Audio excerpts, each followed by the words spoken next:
ഇതിപ്പോൾ ഈ പടത്തിന് ഏത് കണത്തിൽപ്പെടുത്തണമെന്ന് എനിക്ക് ഒരു പിടുത്തവും കിട്ടുന്നില്ല. ഒരു സ്പൂഫ് പടമായിട്ടോ അല്ലെങ്കിൽ ഒരു ഫാൻ ഫേവറേറ്റ് പടം പോലെയുള്ള GBU പോലത്തുള്ള ഒരു പടമായിട്ടോ എനിക്കിതിനെ കാണാൻ പറ്റുന്നില്ല. എനിക്കിന്ന് മാത്രമല്ല മിക്ക ആൾക്കാർക്ക് ഇത് എന്താണെന്ന് മനസ്സിലായിട്ടില്ല. അതാണ് മൊത്തത്തിലൊരു അഭിപ്രായ വ്യത്യാസം. പടം തീരെ കൊള്ളില്ലാന്ന് ഒരു വിഭാഗം, അതുപോലെ പടം നല്ലതാണെന്ന് വേറൊരു വിഭാഗം. ഇതിൻ്റെ ഏത് അഭിപ്രായത്തിൽ നിൽക്കുമെന്ന് വെച്ച് കഴിഞ്ഞാൽ ഞാൻ കണ്ടിട്ട് എനിക്ക് തോന്നിയ അഭിപ്രായം എന്താണെന്നുള്ളത് ഞാൻ പറയാം. ശരിക്കും പറഞ്ഞാൽ ഇവർ രണ്ടും കൂടെ കമ്പൈൻ ചെയ്തിട്ട് ഇറക്കിയവരാണ് എനിക്ക് തോന്നുന്നത്. കുറേ സീൻസ് ഇങ്ങനെ സ്പൂഫ് രീതിയിലും കുറേ സീൻസ് ഇങ്ങനെ ഒരു ഫാൻ ഫേവറേറ്റ് രീതിയിൽ, അതായത് ഫാൻസിന് അഴിഞ്ഞാടാൻ പാകത്തിനുള്ളൊരു സാധനമാണ് ഇറക്കിയത്. പക്ഷേ ഇത് രണ്ടും കൂടെ ഇങ്ങനെ മിക്സ് ആയിട്ട് വന്നതുകൊണ്ട് ഒരു സുഖം കിട്ടുന്നില്ല. ഇതിൽ ഏതാ നല്ലത് അല്ലെങ്കിൽ ഏതത് കാര്യമായിട്ട് പറയുന്നതാണോ അതോ കളിയായിട്ട് പറയുന്നതാണോ എന്താണെന്ന് മനസ്സിലാവണില്ല. അപ്പോൾ ഞാൻ പറഞ്ഞു വന്നത് ബബ്ബ എന്ന് പറയുന്ന പടം നമ്മുടെ ദിലീപേട്ടനും ജേട്ടനും എല്ലാവരുടെ കൂടി അഴിഞ്ഞാടിയ പടം, അങ്ങനെയാണ് എല്ലാവരും പറയുന്നത്. അങ്ങനത്തെ ഒരു പടം. അപ്പോൾ ഇതിനെക്കുറിച്ച് എൻ്റെ ഒരു അഭിപ്രായം പറയുകയാണെങ്കിൽ എനിക്ക് അങ്ങനെ തീരെ വർക്കായില്ല പടം. ഞാൻ പറഞ്ഞില്ലേ, ഒന്നാമത്തെ കേസ് ഇതൊരു സ്പൂഫ് പടമായിരുന്നെങ്കിൽ നമുക്ക് ആ രീതിയിലെങ്കിലും പെടുത്തായിരുന്നു. അതായത് നമ്മുടെ തമിഴ് പടം കണ്ടിട്ടുണ്ടാവുമല്ലോ, അപ്പോൾ അതുപോലത്തെ ഒരു പടമായിരുന്നെങ്കിൽ നമുക്ക് ഇതിന് അതിൻ്റെ ഗണത്തിൽപ്പെടുത്താമെന്ന്.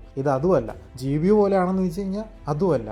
അതുകൊണ്ട് ഇത് സീരിയസ് ആയിട്ട് എടുക്കണമെന്ന് വെച്ച് കഴിഞ്ഞാൽ ഒന്നും മനസ്സിലാവണില്ല, അങ്ങനത്തെ ഒരു സാധനം. പിന്നെ ഈ പടത്തിനെ നമുക്ക് ഒരു കാരണവശാലും ചോദ്യം ചെയ്യാൻ പറ്റില്ല. കാരണം തുടക്കം തന്നെ എഴുതി വെക്കുന്നുണ്ടല്ലോ, നോ ലോജിക്ക് ഒള്ളി മാഡ്നസ് എന്ന്. അപ്പോൾ എന്ത് സീൻ ബൈ സീൻ എടുത്താലും ഇത് മാഡ്നസ് ആയിട്ട് നമുക്ക് കണക്കൂട്ടാൻ പറ്റുള്ളൂ. അതുകൊണ്ട് ലോജിക്കില്ല. അപ്പോൾ നമ്മൾ ഇതിനെ കീറി മുറിക്കാന്ന് വെച്ചാലും ഓൾറെഡി അവർ പറഞ്ഞ സാധനം തന്നെയാണ്. അതുകൊണ്ട് കീറി മുറിച്ചിട്ട് കാര്യമില്ല. ഇതിനെ ഗൂസ്ബംസ് കാണിക്കാൻ വേണ്ടിയിട്ട് ഇതിനകത്ത് കുറേ സാധനങ്ങൾ കാണിക്കുന്നുണ്ട്. രോമാഞ്ചം വരുന്നതൊക്കെ കാണിക്കുന്നുണ്ട്. പിന്നെ നീ നിന്ന ഹൈപ്പ്, നടന്ന ഹൈപ്പ്, കിടന്ന ഹൈപ്പ്, അത് എന്ത് ഡയലോഗാണെന്നാണ് ഞാൻ ആലോചിക്കണത്. എനിക്ക് ഇതൊക്കെയാണ് എടുത്തു പറയാൻ തോന്നുന്ന സാധനങ്ങൾ. പിന്നെ സ്ക്രിപ്റ്റ് ഭയങ്കര മോശമായിട്ട് തോന്നി. കാരണം ഇത് തുടങ്ങി ഇത് കണ്ട ഈ പറയുന്ന നമ്മുടെ ഈ ഇടക്കാലം കൊണ്ട് ഹിറ്റ് അയക്കണ റീൽസ് എല്ലാം ഇരുന്ന് കണ്ടിട്ട് അത് വെച്ചിട്ട് സ്ക്രിപ്റ്റ് എഴുതിയ പോലെയാണ് എനിക്ക് തോന്നുന്നത്. കാരണം ഈ ഹിറ്റ് അയക്കുന്ന കുറേ റീൽസ് ഉണ്ടല്ലോ, അത് ഈ പഴയ സിനിമയുടെ റെഫറൻസും കാര്യങ്ങളും വെച്ചിട്ട് ഹിറ്റ് അയക്കുന്ന കുറേ റീൽസ്, അതെല്ലാം കൂടെ എടുത്തിട്ട് ഇവർ റീക്രിയേറ്റ് ചെയ്തിട്ടാണ് കാണിക്കുന്നത്. അപ്പോൾ ഇവരെല്ലാവരും റീൽസ് കാണുന്നതായതുകൊണ്ട് ഈ സീൻസൊക്കെ എല്ലാവർക്കും ഇഷ്ടപ്പെടും എന്നുള്ള രീതിയിൽ ആ സാധനങ്ങൾ അതുപോലെ തന്നെ ഒരു ബിഗ് ബെൽറ്റ് സെറ്റപ്പിൽ ചെയ്തു വെച്ചേക്കുന്നു. റീൽസ് കട്ട് ചെയ്തിടുന്നു, ഇത് ഇവരൊരു സിനിമയിലായിട്ട് ആക്കി അങ്ങ്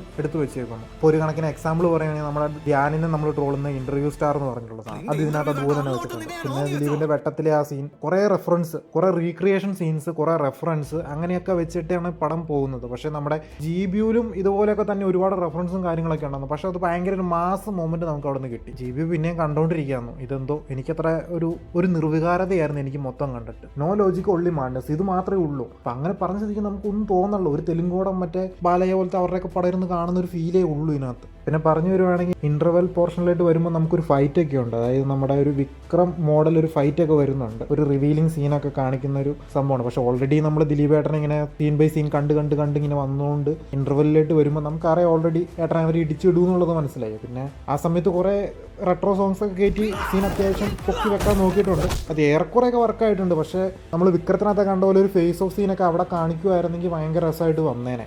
ദിലീപേട്ടൻ ഫാൻസിന് അഴിഞ്ഞാടാനുള്ള സാധനങ്ങൾ, പുള്ളിയുടെ കാര്യങ്ങൾ കുറേ ഇതിനകത്തുണ്ട്. പിന്നെ വിജയ് ഫാൻസിനുള്ള സാധനം ഉണ്ടോ എന്ന് ചോദിച്ചു കഴിഞ്ഞാൽ പ്രത്യേകിച്ച് ഒന്നും തോന്നിയില്ല. ആകെ അർജുനറിൽ നിന്നുള്ള പാട്ടെടുത്തൊന്ന് അവിടെ ഇവിടെ ഇട്ടിട്ടുണ്ടെന്നല്ലാണ്ട് പ്രത്യേകിച്ച് ഒന്നും തന്നെ എനിക്ക് തോന്നിയില്ല. റെഫറൻസ് ആയിട്ടൊന്നും അങ്ങനെ പറയാനൊന്നുമില്ല. അവിടെ അതിൻ്റെ ഒന്നും ആവശ്യമില്ലായിരുന്നു, വെറുതെ പറഞ്ഞാൽ മതിയായിരുന്നു. പിന്നെ ലാലേട്ടൻ എന്തിനകത്ത് പോയി തല വെച്ചു എന്നാണ് എനിക്ക് തോന്നിയത്. ഇതിൻ്റെയൊക്കെ ആവശ്യം ഉണ്ടായിരുന്നു അങ്ങേർക്ക്. ഒരുമാതിരി വിഗും വെച്ച് ആ കാട്ടിലൊക്കെ എന്നതാ കാണിച്ചു വെച്ചേക്കുന്നത്. എൻ്റെ മോനെ, അതിൻ്റെ ഒന്നും ഒരു ആവശ്യം ഉണ്ടായിരുന്നില്ല. പുള്ളി കാണേണ്ടത് ഇവരൊക്കെയാണ്, ദിലീപേട്ടൻ്റെ ഏറ്റവും വലിയ ഡൈഹാർഡ് ഫാൻസ്. അവർ കാണുക, പുള്ളിയുടെ ആ ഒരു സംഭവങ്ങളൊക്കെ കണ്ട് മനസ്സിലാക്കുക, അത്രയേ ഉള്ളൂ. അല്ലാത്തവരെ ഈ പടത്തിൻ്റെ അങ്ങോട്ട് തിരിഞ്ഞു നോക്കണ്ട എന്നുള്ളതാണ് എൻ്റെ ഒരു അഭിപ്രായം. വെറുതെ തെറി പറയാമെന്നല്ലാണ്ട് പ്രത്യേകിച്ച് ഗുണമുള്ളതായിട്ട് എനിക്ക് തോന്നിയില്ല. എനിക്ക് അങ്ങനെയാണ് ഫീൽ ചെയ്തത്. മൊത്തത്തിലൊരു നിർവികാരതയായിരുന്നു. അതുകൊണ്ടാണ് ഞാൻ പറഞ്ഞത്, പലർക്കും പല അഭിപ്രായമായിരിക്കും. ചില സ്ഥലത്ത് ഒരുപാട് സ്പൂഫ് കാര്യങ്ങളൊക്കെ കാണിക്കുന്നുണ്ട്. അപ്പോൾ ഈ സ്പൂഫ് പടങ്ങളായിട്ട് കമ്പയർ ചെയ്യാൻ പറ്റുമെന്ന് വെച്ച് കഴിഞ്ഞാൽ അതൊക്കെ ചില സ്ഥലത്തേ ഉള്ളൂ. അതുകൊണ്ട് അതും വലിയ കാര്യമായിട്ട് തോന്നിയില്ല. കണ്ടു നോക്കുക, അഭിപ്രായങ്ങൾ പറയുക. ഓക്കെ ബൈ, അടുത്ത പടമായിട്ട് പിന്നെ കാണാം.